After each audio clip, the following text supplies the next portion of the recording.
Hi, I'm Adam Koltun, and you're listening to the What is Crypto podcast. What is going on, everybody? Welcome to another episode of the What is Crypto podcast. Today, we are sitting down with Adam Koltun, lead business strategist. to discuss a very specific topic around Bitcoin and blockchain. Adam is a business specialist who has a lot of experience with Bitcoin, crypto, and blockchain technology. In this episode, we are talking about quantum computing and how can quantum computing affect Bitcoin? What risks do we need to be aware of, and how can we prepare for those risks? 100% honest with you guys, this conversation was a little bit over my head. It's very interesting to talk about, but I cannot say that I really understand quantum computing to a large degree. Yes, I understand the basics. Yes, I even learned more after listening to this entire podcast. But I'm still not sure how this affects Bitcoin in the long run. Yes, there are many different possibilities, but it doesn't seem like anyone really has the answers. So we're going to dive deep into discussing what are the answers to quantum computing and how it could damage the Bitcoin network. Remember, guys, this is not financial advice. We are simply doing this for education and entertainment purposes only. And guys, be sure to join the conversation on Facebook or on Twitter. Join our Facebook group where we talk about all different sorts of things, ask a bunch of questions, and really dive deep into the topics of the podcast. Or come join us on Twitter, tag us, and ask us a question. We'll answer it to the best of our ability. Let's hear what Adam has to say about quantum computing.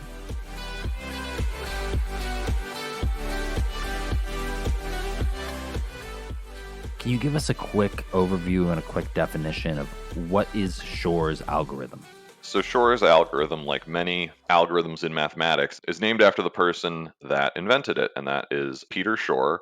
He invented it in 1994. He's an American mathematician. So Shor's algorithm, broadly speaking, is an algorithm that, when utilized by a sufficiently powerful quantum computer, will allow someone to take one half of an ECDSA or other public key private key pair and derive the other half of it. So what this basically means is that one of the most common types of encryption out there in network technologies today is RSA or ECDSA, and ECDSA stands for Elliptic Curve Digital Signature Algorithm. And what that does is it creates a public key private key pair, something we're all familiar with, whether it's taking a username and a password, that being two halves in a typical login situation, or obviously when we're talking about cryptocurrency wallets, the private key that you put in to access it on the blockchain and the public key that you have for people to send funds to you, your address as it is oftentimes referred to. Those two things have a mathematical relationship that is based, in ECDSA at least, on an elliptic curve on a graph that has x and y coordinates. So what Shor's algorithm allows for is, if you have one of those coordinates, the ability to find the other coordinate. And obviously, when you're talking about blockchain, this means that if you have someone's public key, you could potentially derive their private key if it's found using ECDSA. Specifically, that has implications for the overwhelming majority of blockchains in the industry today: Bitcoin, Ethereum, all derivations of those two, as well as most of the other top coins, are based on blockchains that secure themselves using ECDSA. This is totally understandable. When blockchain sort of was started, when Satoshi wrote the white paper, quantum computing was still something that was very much debated whether or not it would be possible. And certainly the quantum computing systems that existed at the time, which were only 1 or 2 qubits in strength, were still not stable enough to be even considered as something that could be built upon moving forward. So basing Bitcoin, and thus the rest of the industry, as it took its notes from Bitcoin, on ECDSA made perfect sense at the time. And it's only been in the ensuing little bit over a decade that quantum computing has developed to the point where it's starting to seem like, no, this algorithm will not work for us indefinitely into the future. Now, excuse my ignorance, but if I'm someone who's tuning in who doesn't know all of these terms and is more of a beginner level, can you just give like a really basic overview of what is this affecting in the whole crypto sphere? Is this regarding blockchains, and how does this play all like a role? So, quantum computing, unfortunately, sort of goes after one of the most foundational elements of blockchain security, which is that if you don't tell anyone your private key, no one else can find it out simply by brute forcing your public key. As blockchains are supposed to be immutable ledgers, and given all the controversy that's happened, like we discussed earlier about Ethereum and its rollback in its early days, having a situation where someone might be able to gain access to your wallet simply by knowing your public key undermines the trust in blockchain in the technology. And as it's a inherently trustless system in the sense that you're supposed to be trusting the technology, not a human being, having the ability for someone to compromise someone's wallet would present something of an existential threat to the technology. Now, that's the bad news. The good news is that signature schemes are not carved in stone for the entire space and can be developed on and shifted in general, though for any given blockchain, it could be a potentially trivial or non trivial effort, as basically can only be determined when you look at the specific code base, because every code base can be a little bit different. But ultimately, the sanctity of the blockchain is based around, broadly three things: the idea that every single transaction that's ever happened in the network is recorded, the idea that your private keys are your own so long as you take proper precautions with them, and the idea that the blockchain is completely immutable. Not only is it completely comprehensive in the sense that it shows you every transaction, but it's also completely immutable in that those transactions can never be undone. Quantum computing, by attacking the ability of a wallet to potentially be secure, indirectly threatens sort of all three of those pillars. Awesome. That breaks it down a little bit to a more basic level. Let's dive back into a little bit more of the depth of this. So, if the QC cracks, the SHA 256 or 521, what are some of the consequences of this? So, quantum computing won't specifically crack SHA 256 or 512. What it will do is drastically weaken it, and that may sound like a semantic difference, but technically they're different, and I'm just trying to be accurate. Ultimately, those are what's known as hashing functions. So they have a limited bit field, 256 bits for SHA 256 and 512 bits for SHA 512, that can then be turned into in theory, one-way hash. And that is very useful and in some ways might sound like encryption, but technically, since it has a limited bit field, you can't encrypt, in theory, an indefinite string of characters because it's limited by the bit field. And when you take what's known as like compression algorithms, I know I'm kind of getting in the weeds here, but when you basically take something that's larger than something else and shove it into a smaller box, you have the opportunity to have what's known as collision. All of this is a long way of saying that ultimately, for the overwhelming majority of people and the overwhelming majority of network technologies, it's the threat to the signature schemes of RSA or ECDSA, respectively, that's the real threat, not specifically the weakening of hash functions. Just because, as anyone who uses the internet knows, you have so many accounts and so many passwords out there on the internet that sometimes it can be hard to keep track of all of them. But if the basic underlying mathematics that keeps those, in theory, usernames and passwords safe alongside so much of the back end becomes compromised, that's a real big issue, to be blunt. I will say that dealing with that issue, dealing with what to do about quantum computing as it begins to threaten these signature schemes, is one part where the way that the general internet can deal with it and the way that the blockchain part of the internet can deal with it are unfortunately quite distinct. And this is around the issues of sort of decentralization and centralization. I want to give a shout out to our sponsor, and our sponsor is UnityCoin, the world's first stablecoin diversified to provide you with financial freedom and help the world via giving back through charity donations. The UnityCoin is a stablecoin pegged to a diversified index of assets for financial security against a volatile market.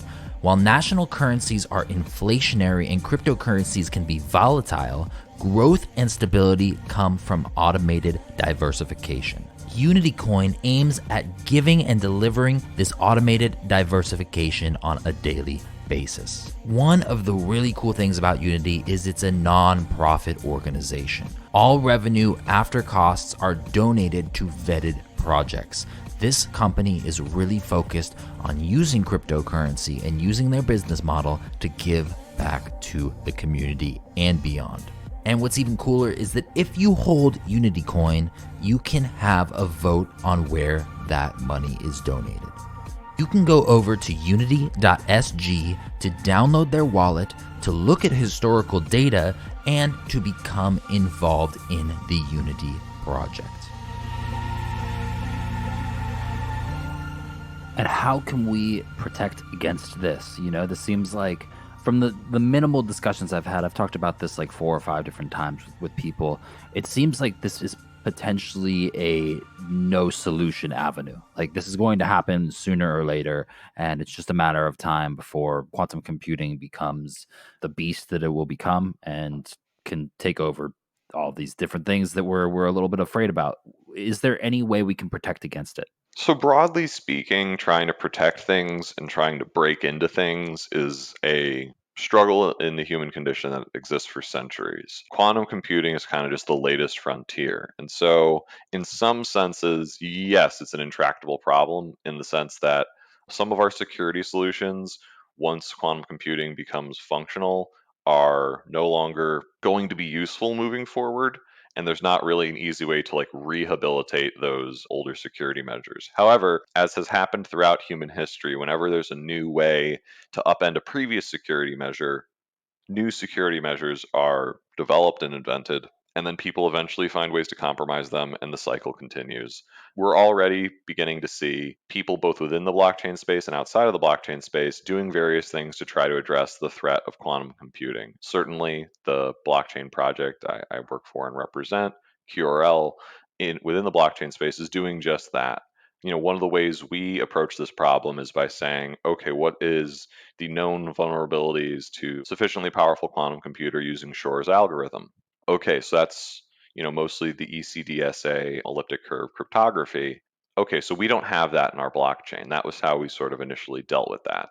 If you find a known vulnerability, there's many ways to sort of attempt to circumvent it. One is adding additional security to that vulnerability. Another is simply not having the vulnerability present in the first place. Certainly, when you go into other types of network technologies, you're going to have other solutions that might not be super applicable to blockchain. And blockchain will figure out solutions that aren't super applicable to other types of network technologies.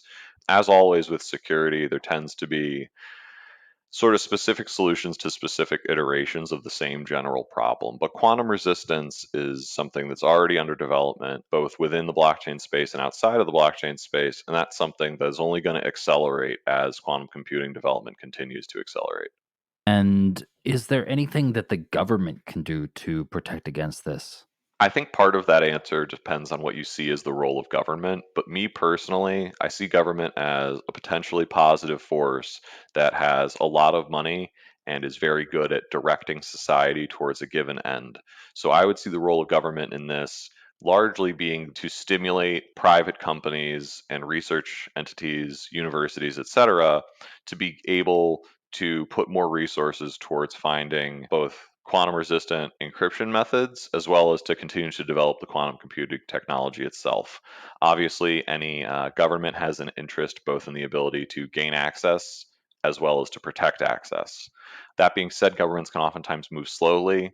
And aside from certain types of large scale infrastructure and weapons projects and stuff, oftentimes are not agile enough to get the most bang for your buck in the quickest amount of time. And so I would see government's best role as being a stimulus, passing laws to, I don't know, do everything from tax breaks to just direct stimulus money, government grants, things of that nature to try to help fertilize the field, if you will, and try to get as many different people with as many different approaches working on this problem until we find the most sort of tractable solutions for all the different ways that we need to protect ourselves. Unfortunately, this is not a one size fits all problem, and that means that there's going to need to be multiple solutions.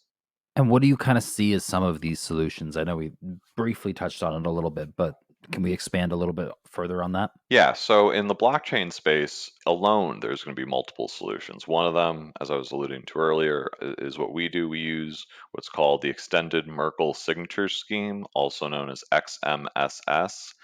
And as I said earlier, it is completely different from ECDSA. It does not use elliptic curve cryptography, and because of that, does not have present within it the vulnerabilities that ECDSA did to a sufficiently powerful quantum computer running Shor's algorithm. Now, that being said, that's a great solution if you want, security to be paramount. And while in theory that sounds great, things like speed, things like size of transaction also matter when you're talking about network technologies, and not all networks need to be equally secure. Some networks are going to store information for decades that's sensitive, and some networks are mostly meant to be able to communicate in near real time efficiently and quickly, but the information on it is not terribly useful outside of the immediate time within which it is being sent. And a network like that may well have a very different security solution than our network, which made the decision to put security ahead of sort of all other concerns. And going back to what I was saying about the blockchain industry in general, that's one of the things I love about it: the diversity of solution, the way you have different minds all trying to sort of fix the same problem in different ways. Do you think there's like an open source solution to something like this? I had better. I work for a company that, or a project rather, that made an open source solution.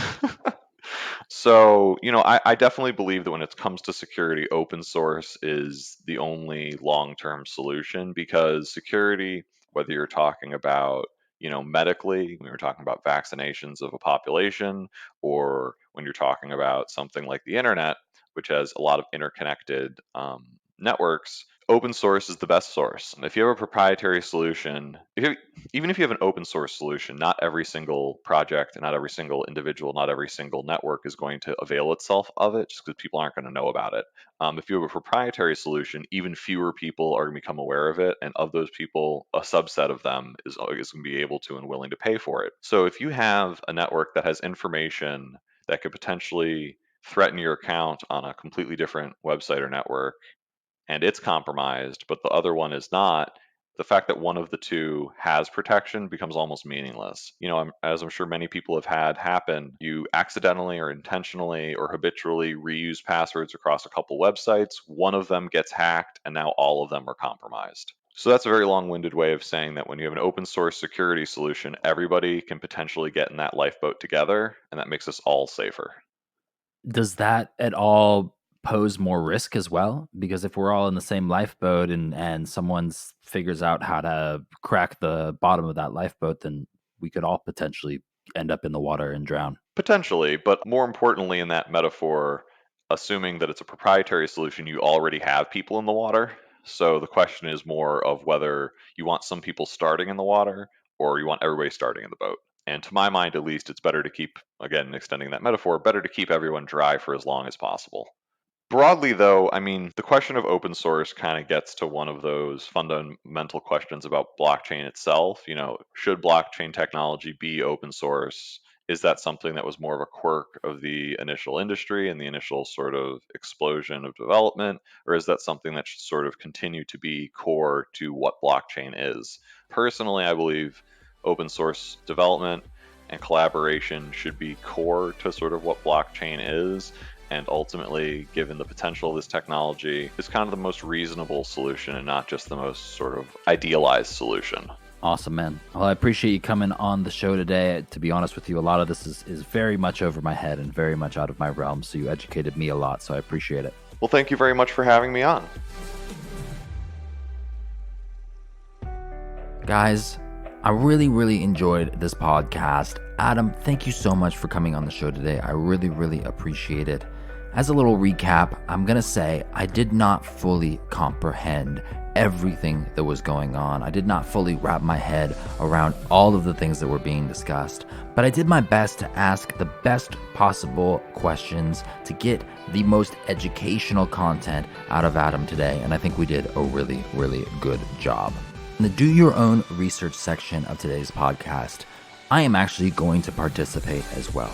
I want all of my readers, as well as myself, to go on Google and to find one article about quantum computing. And this can be related to Bitcoin or not related to Bitcoin, but I want you to learn a little bit more about what quantum computing means and what effects it could have on our current network system, specifically with Bitcoin or just in general in terms of normal computing.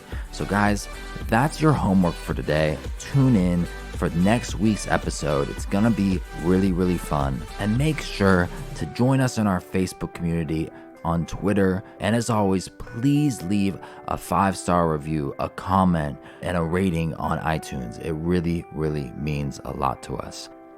All right, we will catch you in the next episode.